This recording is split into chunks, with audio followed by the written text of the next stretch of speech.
Hi, I'm Sarah from the Baby Wearing Academy, and I'm here to talk to you today about using your ErgoBaby Airloom Carrier with a bigger baby. Now, Charlie here is about the size of a 3 or 4 month old, and Charlie still fits fairly nicely on the newborn size setting. ErgoBaby say that the newborn size setting, the carrier is fed through this strap at the bottom here, which helps to kind of slightly shorten the height of the body panel and cinches it in somewhat. ErgoBaby say to use it on the smaller size setting until the baby is about, I think they say 23 inches, it's about 58.5, I think, centimetres. Honestly, life is not that precise. There is no set point really at which you should move your baby from one size setting to the other. The Airloom only has 2 size settings. There is no incremental growing with this carrier. It's one end of the spectrum or the other. What you're looking for is, I mean, look at Charlie. Charlie is about the size of a 3 or 4 month old. This carrier still fits Charlie up to the top of their shoulders.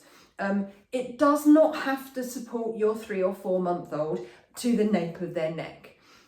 Your 3 or 4 month old is probably going to appreciate having that extra space to be able to look around. They can throw their head back, they can look over there, they can throw their head back that way, they can look over there.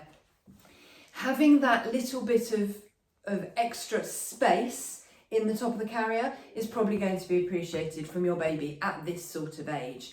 We've also got the seat, which is almost, for Charlie, almost still knee to knee.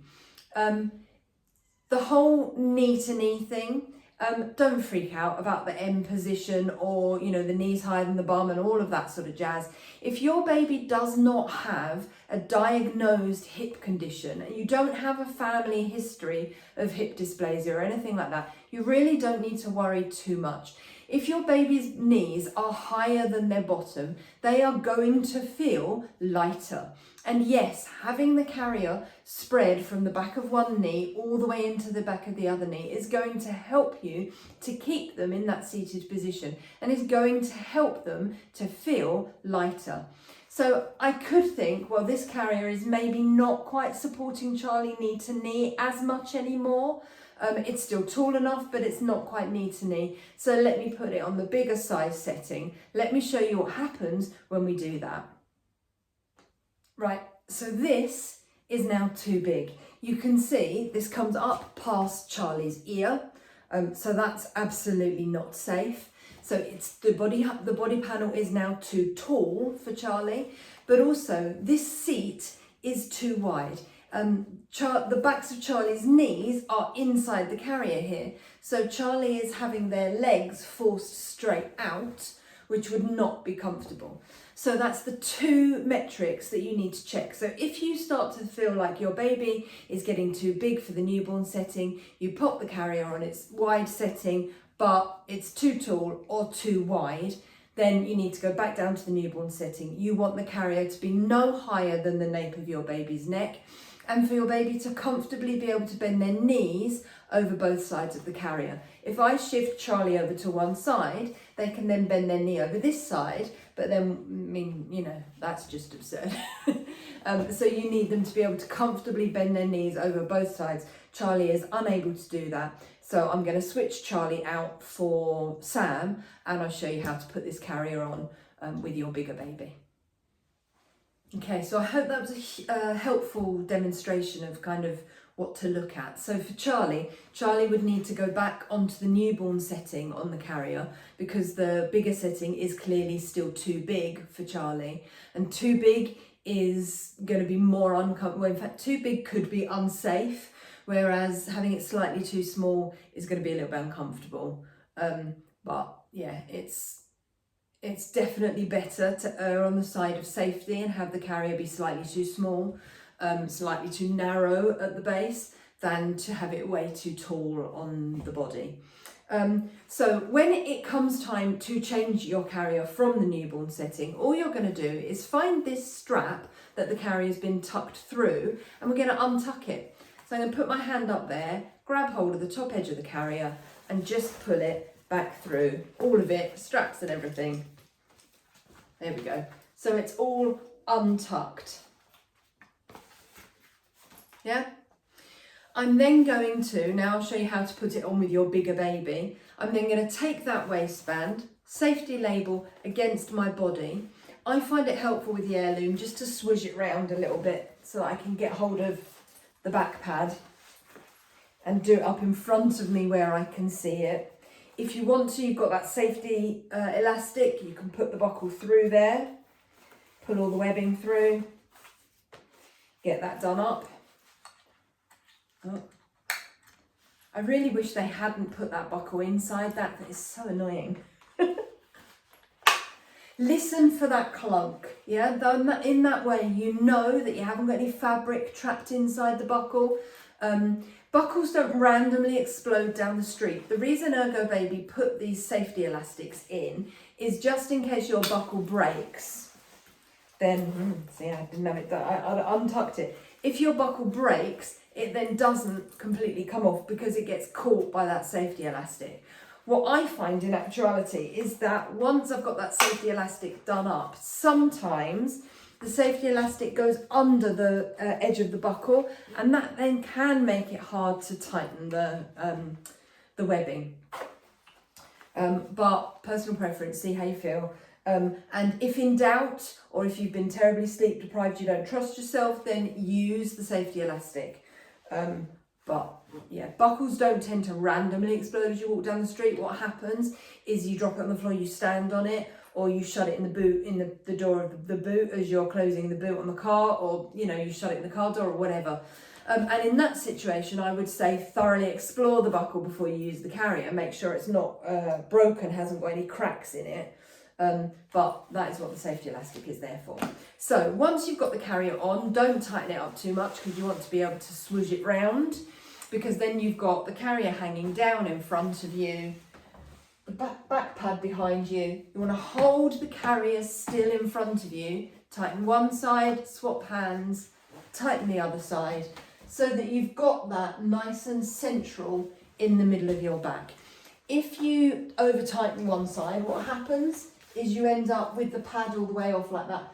And it's not a safety issue, but it can be a comfort issue. Over time, you might not feel as comfortable. So I'm just gonna make sure that I've got that pad in the middle of my back. Lovely, with my carrier hanging down in front of me. If you've been using this with your newborn, then you've still got your nice long shoulder straps.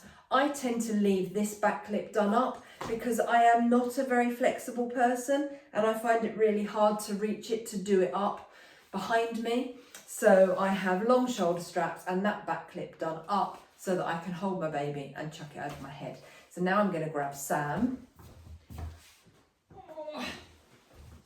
Here is Sam. Sam is significantly bigger than Charlie, but Charlie was too small for the big setting. So here's Sam. I'm going to hold Sam in that seated position so they've got their knees up and their bottom down and they're straddling the carrier.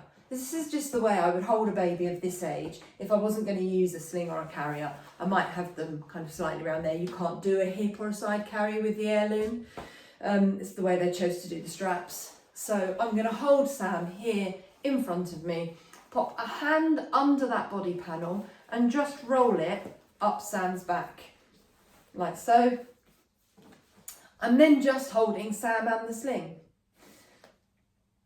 Once I'm ready, I can get hold of that back clip, which has now just drifted up in front of me. I'm going to chuck that over my head and put my arms in the carrier through the armholes, like that, a bit like putting on a jumper. Still supporting Sam because I haven't got the carrier tightened up yet. To tighten up, find your strap at the front here. I want to get Sam's arm out there, and then I'm going to find that strap and pull backwards to tighten. There we go, and then I'm going to do exactly the same on the other side. It's going under Sam's arm, find that strap, pull backwards to tighten. There comes a point generally with this configuration of strap, is that you get to a point where you feel like you've tightened it as much as you can, but it still feels a bit loosey-goosey. So, all I'm going to do is I'm going to continue to support Sam. I'm going to hold this strap in that hand and then I can get my elbow in that loop that I've created, and I'm just going to push backwards, not out like that, so not a chicken wing sort of move, but push backwards. And I can then swap hands. Don't punch yourself in your other hand because that hurts, but anyway. I can then swap hands, hold that strap with this hand, use my elbow to push backwards, and that helps to get those straps tightened. There we go, and there's Sam. So again, you've got that nice seat that goes knee to knee quite comfortably on a baby of Sam's age, and it also supports Sam nice and high up their body. Yeah. Safety guidelines are exactly the same. With an older baby, you are less concerned about their airways, but it's always something to be kind of aware of. So again, the TICS safety guidelines, the T stands for tight.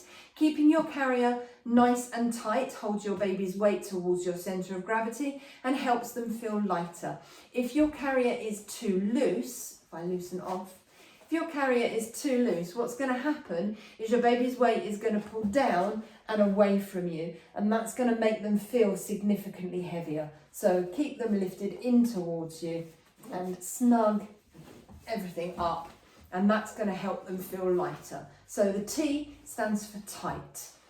The I stands for in view. You don't want your baby scrunched down inside that carrier. You want to be able to see their face. Even though at this age, they can monitor their own airways significantly more. It's still kind of that having that familiarity of kind of where they are, what they're doing. The C stands for close enough to kiss. Again, it's about having them just with the just the same as a newborn, having them on the firm part of your chest above your breast tissue. Lots of people ask about feeding in a carrier. You absolutely can with a baby of this age. With a newborn, it's more tricky. The baby of this age, loosening off and bouncing down towards breast height, absolutely fine. Once they're finished feeding, again, making sure you can see their latch, you can see their airways at all times.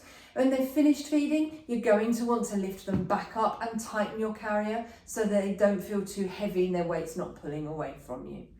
The K stands for keeping baby's chin off baby's chest. And this is just about how much of their face you can see. If they've got their chin down on their chest, you're not going to be able to see their face. So making sure you can see their face, particularly nose and everything up. The S stands for supported spine, and this again is about making sure you've got your carrier nice and snug. You don't want to have it too loose that leaves space for them to slump, because it's not safe for their airways. It's also going to make them feel heavier. So making sure you put a hand on their back and lightly press, they don't have any extra space to get closer to you, uncurl or sit up. Taking the carrier off, you can always reach for that back strap like a bra strap. I am not terribly flexible, I can't do that. So what I'm going to do is the other option. I'm going to reach around, I'm going to find this strap at the side, and I'm going to start to loosen it off. Pull all of that webbing out. I'm going to do exactly the same on the other side. Start to loosen it off, pull all of the webbing out, and then I can just lift it back off over my head and take Sam out. Baby this age, I could then put them on the floor and they're going to run off, but Sam has no muscle tone and isn't running anywhere. I hope that helps. Let me know if you've got any questions, stick them in the comments section down below, and I'll get to them as soon as I can. Thanks a lot, and I'll see you soon.